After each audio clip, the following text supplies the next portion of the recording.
اعوذ باللہ من الشیطان الرجیم بسم اللہ الرحمن الرحیم السلام علیکم ورحمۃ اللہ وبرکاتہ۔ ہمارا چوتھا پارہ چل رہا ہے، سورۃ النساء چل رہی ہے۔ اس کا تھوڑا سا تعارف دیکھ لیتے ہیں۔ قرآن کریم کو زینت دینے والی سورت مبارکہ، اس سورت میں آئلی نظام کی تشکیلی اور تنظیم کے لیے رہنما اصول اور ازواجی قوانین نہایت ہی جامع صورت میں پیش کیے گئے ہیں۔ یہ عورتوں کے حق میں بہت ہی بہترین صورت اور وراثت کے حوالے سے آیات ہے۔ اس میں مال انسان کی کمزوری ہے اور احسن طریقہ اس کو کیسے اپنانا چاہیے، سورۃ نساء کے حوالے سے ارشاد نبوی ہے۔ اور سورۃ نساء قرآن حکیم کو سجاوٹ دینے والی صورت ہے۔ سبحان اللہ، یہ قرآن سجانے والی بہت ہی خوبصورت سی صورت ہے۔ اسلام کی معاشرتی ہدایات جن کو ہدف ہے معاشرہ کے ہر فرد کا مال، جان اور آبرو کا احترام اور تحفظ، اور یہود کے جراثیم کا بیان ہے 44 اور 57 میں، اور 1 سے 43 تک یہ معاشرتی زندگی، ہدایت اور مال و جان اور آبرو عزت کا تحفظ کیسے کیا جائے۔ یہ صورت مبارکہ کے یہ جو اہم مضمون ہے نا، یہ ان آیات کے اندر پائے جائیں گے، ٹھیک ہے۔ تو ہم نے ہر چیز کو بہت ہی باریکی کے ساتھ دیکھنا ہے۔ اس صورت کی بہت ہی بہترین عورتوں کو فضیلت دی گئی ہے، عورتوں کی عزت کے حوالے سے بات کی گئی ہے۔ اہل ایمان سے پھر خطاب کیا گیا ہے 48 آیات سے 149 تک۔ کن سے؟ اہل ایمان جن کے دلوں میں ایمان تھا، ان کے حوالے سے ان کے ساتھ باتیں کی گئی ہیں۔ اچھی بات بھی آگے ہم نے کیا کرنا ہے؟ صدقہ کرنا ہے۔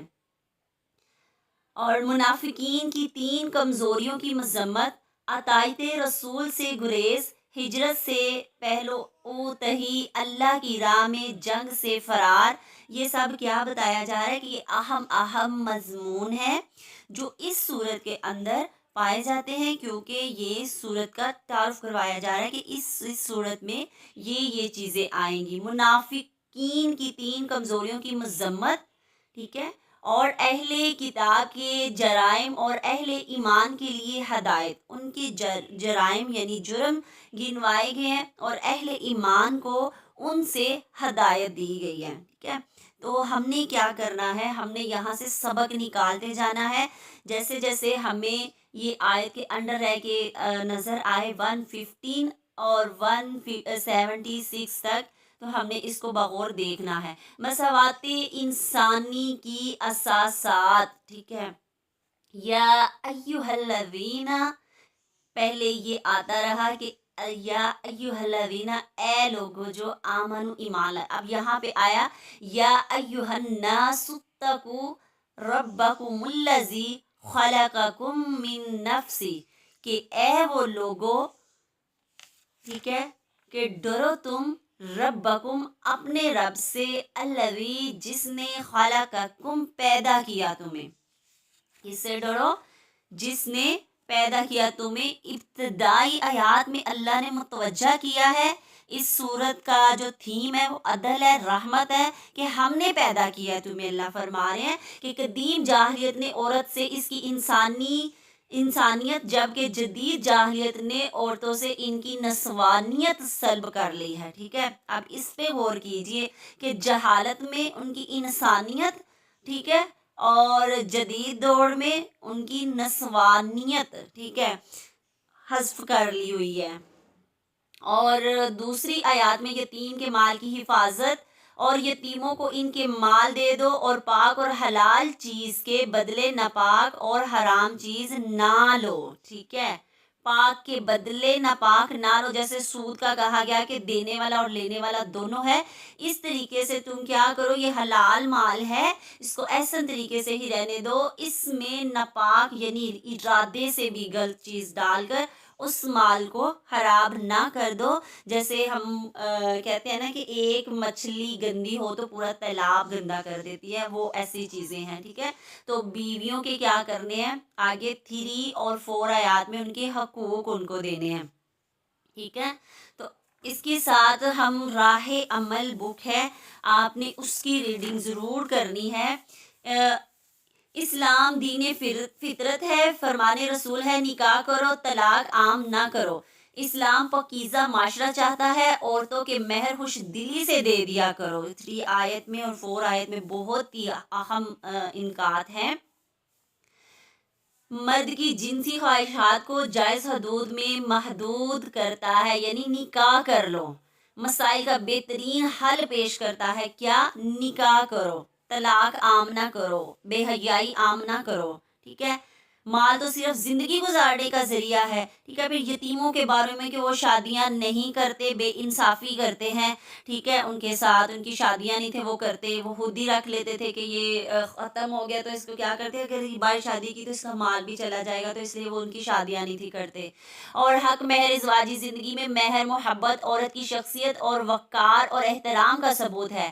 اسلام نہ مرد کو ظلم کا حق دیتا ہے نہ عورت کو، بلکہ حق کو بالادستی حاصل ہوتی ہے، ٹھیک ہے۔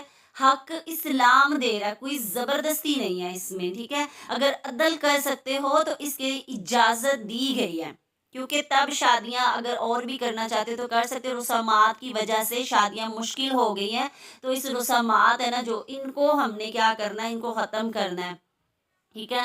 تو اب یہ نہ ہو کہ ہم قرآن سیکھ کے بھی وہی کام کریں۔ ملکیت کے بارے میں اسلامی تصور ہے، حقیقی مالک اللہ ہے، اللہ کی طرف سے مال معاشرے کے سپرد ہوتا ہے، معاشرہ اہلیت کی بنیاد پر مال فرد کے حوالے کرتا ہے، جس کو جس کا حق جتنا ہے، یہ مال اللہ تعالیٰ نے اس کے حوالے کرنے کے طریقے بتائے ہیں۔ آپ صلی اللہ علیہ وسلم نے فرمایا، میں تمہیں کمزور سمجھتا ہوں، میں جو اس کے لیے پسند کرتا ہوں وہی تمہارے لیے پسند کرتا ہوں۔ تم کبھی 2 آدمیوں میں بھی امیر نہ بننا اور نہ کسی یتیم کے مال کی سرپرستی قبول کرنا۔ یہ مسلم کی حدیث تھی۔ تو کیا کرنا ہے، جو مجھے پسند ہے میں نے دوسرے کے لیے بھی وہی پسند کرنا ہے، اور یہ نہیں کہنا کہ میرے پاس وہ بہت زیادہ ہے۔ یہ 7-8 میں بھی یہی بتایا گیا ہے کہ وراثت کی تقسیم کے حوالے سے جو کچھ آیات ہیں نا، اس میں اہم پوائنٹ بہت ہی زبردست ہے کہ مردوں کے لیے حصہ اور عورتوں کے لیے کتنا حصہ۔ قریبی رشتہ دار جو چھوڑ جائیں، مقرر والدین اور قریبی رشتہ دار جو چھوڑ جائیں۔ میراث صرف مردوں کا حق نہیں ہے، بلکہ میراث میں عورتوں کا بھی حق ہے۔ میراث کتنی ہی کم ہو تقسیم ہونی چاہیے۔ مال تھوڑا ہونے کی وجہ سے جواز نہیں بنتا کہ اسے تقسیم ہی نہ کیا جائے۔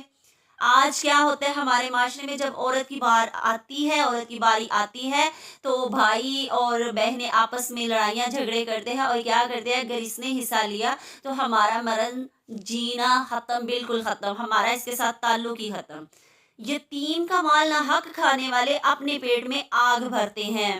جو ان کا مال کی ان کی شادیاں نہ کرے، ان کا حق نہ دے اور مال اپنے پاس رکھے، تو انہوں نے کیا کیا، اپنے پیٹ میں آگ بھر لی، کیونکہ مال انسان کی کمزوری ہے، ٹھیک ہے۔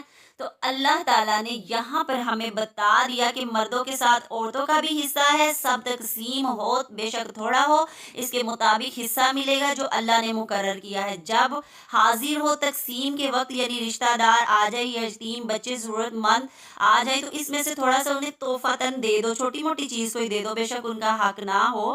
ان کو یہ ڈانٹو نہ کہ تم جاؤ، ابھی ہمارے پاس کچھ نہیں ہے۔ احسن بل قول کے ساتھ اچھی بات کہو، واجب ہے یہ۔ اور دوسرا احسن بل عمل فعل، یعنی کچھ نہ کچھ اسے دے دو۔ 2 چیزیں ہیں، یا اسے دے دو یا احسن طریقے سے بات کر کے اسے بھجوا دو۔ جب تقسیم ہو رہی ہو تو کوئی آ ہی جاتا ہے نا، یہ احسن طریقے ہیں، ٹھیک ہے۔ اس طریقے سے ہم نے وراثت میں حصہ دینا ہے۔ وراثت کے منہ بولا بیٹا بیٹی بھی حقدار نہیں، بندہ مر جائے اس کے مال سے مہمان نوازیاں نہیں کر سکتے جب تک سب وارث اجازت نہ دے، جبکہ میت کے جسم پر جو جوڑا پہنا ہے کوئی اس کا بھی حقدار نہیں ہے جب تک باقیوں کی مرضی نہیں، ایک سوئی دھاگا بھی نہیں اٹھا سکتا، حساب دینا پڑے گا، ٹھیک ہے۔ جو بندہ مر گیا نا، اس کا جو حقدار کا حصہ ہے نا، اب وہ تو مرنے والا مر گیا، اب وہ جو چھوڑ گیا وہ اس کا مال نہیں ہے، اس کا سانسیں کٹ گئی ہیں، اب وہ اس کا کوئی نہیں ہے۔ اب جو چھوڑ گیا ہے وہ وارثوں کا حصہ ہے، تو آپس میں وارث ہے جو وہ کر کے اس کی میت کا سامان اور وہ کریں گے، یہ نہیں کریں گے کہ یہ مال پڑا ہے بس اس کو خرچ کر دو، ٹھیک ہے۔ اسلام آنے سے پہلے 3 طریقے تھے۔ ایک شخص دوسرے شخص کو کہہ دیتا تھا کہ میری جان تیری جان، میرا ماں میرا خون، تیرا وارث میرا حق۔ اس تعلق کو ولا کہتے ہیں۔ یہ دوست کو سارا مال چلا جاتا، خلیف لے جاتے، گھر والوں کو نہ ملتا۔ پھر دوسرا طریقہ تھا کہ یعنی کسی کو منہ بولا بیٹا بنا لینا، اور تیسرا اور کچھ نہ کچھ حلیف ہوتے نہ مطالبہ، تو وہ حصہ اس کے بیٹوں کو جاتا، جس سے بھی پھر فساد شروع ہو جاتا، لڑکوں کو حصہ دیا جاتا، لڑکیوں کو نہ دیا جاتا، عورت حق کے وراثت سے کیا ہوتی؟ محروم ہو جاتی۔ تو اہم ترین آیت کے شروع سے یہ مردوں اور عورتوں کے لیے حصہ ہے وراثت سے تھوڑا تھوڑا، جو اپنی مرضی سے نہیں بلکہ اللہ تعالیٰ کے طے شدہ طریقے کے ساتھ خون کے رشتے حقدار ہے، ٹھیک ہے۔